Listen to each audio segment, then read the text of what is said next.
And David, though he got close, refused to handle the situation in his own way and in his own power. He left that to God. So, for you, I know you don't have a king chasing after you.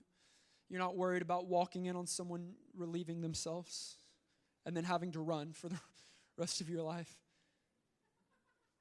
But your situation is something like this. You might feel like you've loved someone, that you've got a good, deep relationship with them. So your desire is to have intimacy, a relationship, to have security in that person. And so you give up your body and you have sex with that person in a desire to achieve those feelings.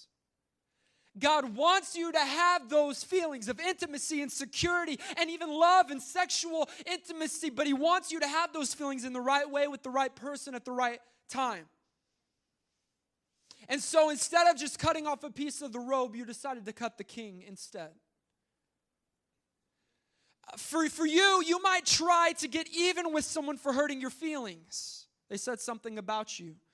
They did something to you, and so instead of taking it upon yourself to forgive them, you take it upon yourself to get even with them. So your anger conquers any other emotion or feeling, and you want to get justice, and justice is a good word. Say that. Justice is a good thing. Justice is from God. Ultimately, God is the right judge. God is full of justice, but you take it into your own hands, and you implement it in your own time frame, in your own way, which just leads to a mess and a lot of heartbreak. And instead of just cutting off the robe, you cut the king. You cannot, I repeat, you cannot do God's will your own way. You must submit to the purposes of God because God fulfills His purposes, but He does it according to His own principles. His way, His will, His timing.